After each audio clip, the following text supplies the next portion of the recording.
ಅಕ್ರಮ ಮದ್ಯ ಸಾಗಾಟದ ಬಗ್ಗೆ ನಾವು ಆಗಾಗ ಸ್ಟೋರಿಗಳನ್ನ ಹೇಳ್ತಾನೆ ಇರ್ತೀವಿ. ಈಗ ಪುಷ್ಪಾ ಸಿನಿಮಾದ ಸ್ಟೈಲ್ ನಲ್ಲೇ ಅಕ್ರಮ ಮದ್ಯ ಸಾಗಾಟ ಮಾಡೋದಕ್ಕೆ ಸ್ಕೆಚ್ ಹಾಕೊಂಡಿದ್ರು, ಬಟ್ ಸಿಕ್ಕಿ ಬಿದ್ದಿದ್ದಾರೆ ಅನ್ನೋದು ಗೊತ್ತಾಗ್ತಾ ಇದೆ. ಗೋವಾದಿಂದ ಮಹಾರಾಷ್ಟ್ರಕ್ಕೆ ಅಕ್ರಮವಾಗಿ ಮದ್ಯ ಸಾಗಾಟವನ್ನ ನಡೆಸಬೇಕು ಅನ್ನೋದು ಇವರ ಪ್ಲಾನ್ ನ ಭಾಗ ಆಗಿತ್ತು. ಬೆಳಗಾವಿಯಲ್ಲಿ ಅಬಕಾರಿ ಇಲಾಖೆ ಸಿಬ್ಬಂದಿ ಜಪ್ತಿ ಮಾಡಿದಾಗ ಇವರ ಖತರ್ನಾಕ್ ಪ್ಲಾನ್ ಬೆಳಕಿಗೆ ಬಂದಿದೆ. ಕಂಟೈನರ್ ವಾಹನದಲ್ಲಿ ಒಂದು ಕಂಪಾರ್ಟ್ಮೆಂಟ್ ಅನ್ನೇ ಮಾಡಿಕೊಂಡು ಅದರಲ್ಲಿ ಮದ್ಯದ ಬಾಕ್ಸ್ ಅನ್ನು ಇಟ್ಟಿದ್ರು. ಹೊರಗಡೆ ಭಾಗದಲ್ಲಿ ಡಸ್ಟ್ಬಿನ್ ಬಾಕ್ಸ್ ಗಳನ್ನ ಇಟ್ಟು ಸಾಗಾಟವನ್ನು ಮಾಡ್ತಾ ಇದ್ರು. ಆಲ್ಮೋಸ್ಟ್ ನೋಡಿ 49 ಲಕ್ಷ ಮೌಲ್ಯದ ಮದ್ಯದ ಬಾಟಲ್ ಅನ್ನ ಅಲ್ಲಿ ಜಪ್ತಿ ಮಾಡಿದ್ರು. ಸೊ ಆ ಕಾರ್ಯಾಚರಣೆ ನಡೆಯುವಂತಹ ಸಂದರ್ಭದಲ್ಲಿ ಸೆರೆಸಿಕ್ಕಂತಹ ದೃಶ್ಯಾವಳಿಗಳು ಇವು. ಹೊರಗಡೆ ಭಾಗದಲ್ಲಿ ಡಸ್ಟ್ಬಿನ್ ಬಾಕ್ಸ್, ಬಟ್ ಒಳಗಡೆ ಇದ್ದಿದ್ದು ಮದ್ಯದ ಬಾಕ್ಸ್ಗಳು. ಗೋವಾದಲ್ಲಿ ಚೀಪ್ ಲಿಕ್ಕರ್ ಸಿಗುತ್ತೆ, ಚೀಪ್ ರೇಟ್ಗೆ ಲಿಕ್ಕರ್ ಸಿಗುತ್ತೆ, ಗೊತ್ತೇ ಇದೆ ನಿಮಗೆ. ಸೊ ಅದನ್ನೆಲ್ಲ ಅಲ್ಲಿ ಅಕ್ರಮವಾಗಿ ಸಾಗಾಟ ಮಾಡೋದಕ್ಕೆ ಅವಕಾಶಗಳು ಇರಲ್ಲ. ಬಾರ್ಡರ್ನಲ್ಲಿ ಟೈಟ್ ಸೆಕ್ಯೂರಿಟಿ ಇರುತ್ತೆ, ಸಿಕ್ಕಾಪಟ್ಟೆ ಚೆಕ್ಕಿಂಗ್ಗಳಾಗುತ್ತೆ. ಆದರೂ ಪೊಲೀಸರಿಗೆ ಚಳ್ಳೆ ಹಣ್ಣು ತಿನ್ನಿಸಬೇಕು ಅಂತ ಇವರ ಪ್ಲಾನ್ ಆಗಿತ್ತು, ಆದರೆ ಅದು ವಿಫಲವಾಗಿದೆ.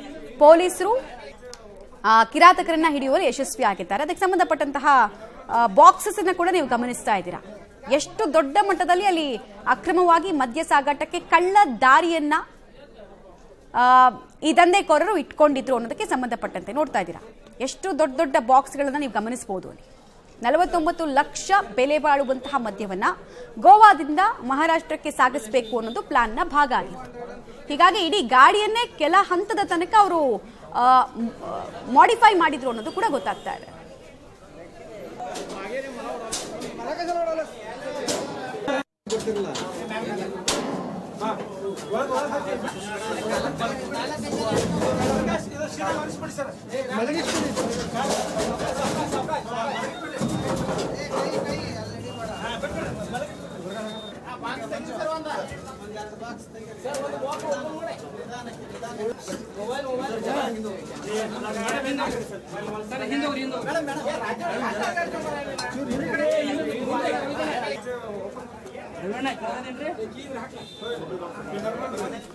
ನೋಡ್ತಾ ಇದ್ದೀರಾ, ಅಬಕಾರಿ ಇನ್ಸ್ಪೆಕ್ಟರ್ಸ್ ನಡೆಸಿದಂತಹ ಅತಿ ದೊಡ್ಡ ಕಾರ್ಯಾಚರಣೆಗಳಲ್ಲಿ ಇದು ಕೂಡ ಒಂದು. ಬೆಳಗಾವಿಯಲ್ಲಿ ಸಿಕ್ಕಿರುವಂತಹ ಕಾರ್ಯಾಚರಣೆಯ ಡೀಟೇಲ್ಸ್ ಇದು.